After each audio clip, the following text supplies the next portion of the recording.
Hi everyone.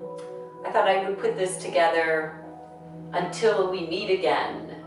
You'll have a little practice to work on. So we're going to get started.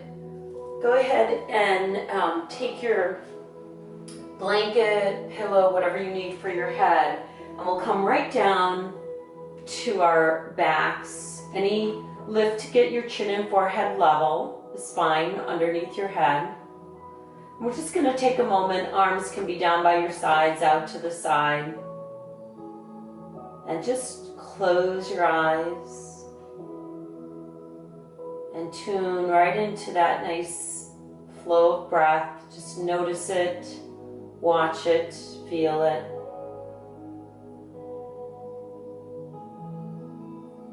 Begin to create the soft, smooth, subtle, silent breath.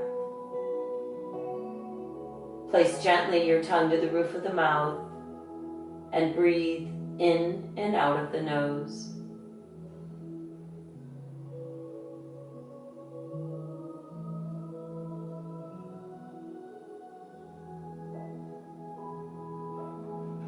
Begin to work your diaphragmatic breath. Inhale, expanding 360 degrees out and down towards the pelvic floor. And then on the exhale, abdominal diaphragmatic breath, perineum, belly, rib cage, hugging in, zone of apposition.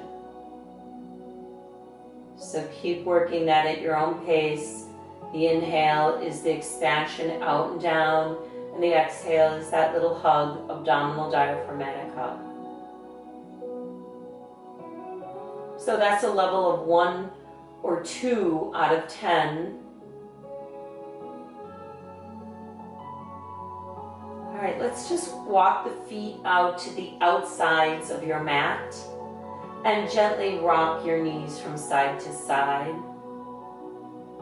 So it's helpful to have a nice wide stance on your feet and just gently invite a little release around the hips, the low back, the glutes. So if your movement is very small, that's fine. Whatever it is for you, please move mindfully. Move in a pain-free range of motion. And we're just gently loosening up right now. So, no worries, just nice and easy. If it bothers you to lie on your back without padding, add an extra blanket, towel, whatever you need. Something you have at home, of course. Then bring your knees in. Let's just hug them in for a moment. Gently rock side to side. Pause. And then a little to and fro, Apanasana. So we coordinate this with our breath. Inhale, the legs go away, the distance of the arm. On the exhale, we give that little abdominal diaphragmatic hug as the knees come in. We really want to have the breath guide the movement and the arms move the legs rather than the legs move independently of the arms. And then pause. Let's circle now, keeping knees together. Just 2 times, one direction, 2 times the other direction. Easy, smooth, and pause. And then swirl the legs away from each other. The femurs, head of the leg bone in the socket of the hip. 2 times one direction, 2 times the other direction. And then pause. Now bring your right knee forward and your left knee into your chest. Swirl around and meet together. Move both legs at the same time, opposite directions, just 2 times. Then change, right in, left out, swirl it around and meet. Right in, left out, swirl it around and meet. All right, hug those knees in now, both of them, whatever amount is available to you. Hug right knee in only and stretch the left leg, hover it away from the ground. Activate, press like you're pushing your foot to the wall. And then switch, left knee in, right leg reaches out. And then switch, right knee in and left leg reaches out. And then switch, left knee in, right reaches out. Add, if it feels okay for you, the lift of the head, support of the head is fine. And then switch, and switch, and switch. Bring both knees in, lower your head if it's up. Gently rock now from side to side once again, and then pause in the middle. Bring your arms out to the sides. Draw your knees over to the right. So here, if you need padding or extra lift, you can use blocks. If you don't have blocks at home, use a towel, use a blanket, whatever is needed between the knees, under the thigh. Try to keep the left shoulder, in this case, to the ground. You can look up, you can look to the right, or you can look to the left. So the amount of lift, you can do one, both, neither. So you really want to guide, how does it feel down this left side of your body?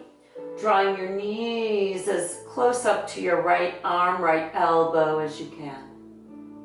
All right, look up if you are looking to the side. And then let's just lift the left knee, followed by the right. If you have a block between your knee, just keep that block there and just swirl it around. Add your padding, add your towel, your blanket, whatever is necessary. So you'll see how it feels here. Notice, sense, and feel. Remember, listen to the whispers so you don't hear the screams. Keeping right shoulder to the ground, looking up, looking left, looking right, whatever is available for you. Knees are coming all the way up to the left elbow. All right, let's look up if you're looking to the side, and then right leg and left leg, bring them up. Squeeze into the midline, and then let's go ahead and roll to the side. Come right on up to your table position. So if you need to use a little extra padding, grab your blanket, that's perfectly good to use under the knees. Blanket, towel, whatever you have available. And then let's come right to hands and knees, firm down to the ground, round that upper back. Nice steady shoulders. Turn the toes under. Give a little stretch of the soles of the feet. Maybe look straight down on this, I would say. Now let's just reach the right leg back. Turn the toes under of that right foot. And then if it's available, just shift back, getting into the calf. Tone, abdominal diaphragmatic core. Keep the head in alignment of the spine, so you're just looking straight down between those thumbs. All right, release. Left leg comes back, metatarsal to the mat. Inner left thigh reaches up. Keep that nice firm position on your shoulders, and then shift back. Get a beautiful stretch of that calf, starting to open up the back of the leg. All right, let's release. Shift back, just a nice little easy child's pose if that's in your wheelhouse. Doesn't matter how far back you go. Inhale, lift up now, spread your fingers, turn your toes under, lengthen back, down dog. Now those of you that need to go to the wall, you know what to do. Make your way to the wall, and we'll go between down dog, 90-degree or ish angle, and then a plank at the wall. Otherwise, at the ground, we're going here. Extended arm child's pose, any amount. The inhale is a float up. The exhale, turn the toes under and a lengthen back, downward facing dog. Inhale, float forward to table. Exhale, glide back, extended arm child's pose. This is a nice time to add on each exhalation your abdominal diaphragmatic core. So that's a deeper abdominal lifting perineum, that's pelvic floor, belly, rib cage hugging in, And that's a level of 5, 6, or 7. So as we inhale, we expand outward and down the breath, and as we exhale, we add abdominal diaphragmatic core. Go at the cadence of your breath, shifting back, lengthening, maybe engaging a little bit the front of your legs, the quadriceps on the down dog. As you exhale, adding abdominal diaphragmatic core, beautiful little stretch for your low back and glutes. This is a nice little movement here for sciatica, so perfect for that. Now on this down dog, this next one, whichever one it is for you, let's go ahead and alternately bend the knees, working out the back of the legs. Just an easy, really here more so the hips, slithering at the sacroiliac joint at the moment, walking the dog.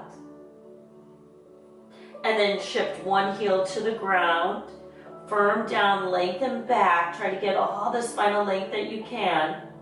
Then switch. Doesn't matter which, we're doing both, right? And then both legs to straight if you can, and then come on down to the knees. So you don't have to ever get to straight legs in down dog. If you need them bent to get the spinal length, feel free to do that. Split your palms up now, and then either bring your palms together and fingertips to the upper back. You can grab a block here or blanket or towel.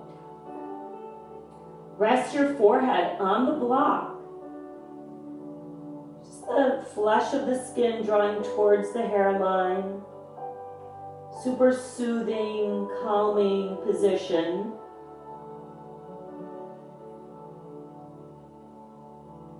If it's challenging to shift your hips back, be a little more lifted. And you could do a variety of positions here. So see how it works and choose the position that's for you. If any position doesn't feel good, simply don't do it. All right, let's come now to table position. Spreading fingers wide, toning abdominal diaphragmatic core. All right, I'm just gonna move my block aside for now, and I'm gonna bring in my timer. So timer is all set and ready to go. Shoulders should be right over wrists, fingers spread wide. Those of you who need to do forearm plank, just make sure the elbows are right underneath the shoulders. That's perfectly good. Whichever position you are in, let's set the shoulders. So we'll start by pressing down with a little rounding between the shoulder blades, and then pull the sternum slightly forward so that we're nice and even right across the shoulder blades. Then reach back your right leg, head is right in alignment of the spine, inner right thigh reaches up. Let's go ahead and add abdominal diaphragmatic hug, and then I'll start the timer. We'll stretch back the left leg. Here we go. Head in alignment of the spine, firm position to the earth. Now, anytime you need to take a break, take a break. So you may have been working on your plank poses, and if you have, that's fantastic. If you haven't, take your time to re-establish your timing, your length of hold. So it's okay to come out, come back in, and work on it every day. Inner thighs up, flesh the buttocks to the heels. Reach beyond the limits of your body. Crown of head to front of room, tailbone to back of room. Reach out through inner and outer heels. Remember how important it is to use all the muscles of your body in your plank pose. Adho Mukha Dandasana. Beautiful pose for strength, for stability, for core. All right, beautiful. There we go. We made it 1 whole minute. So we'll go ahead and shift back.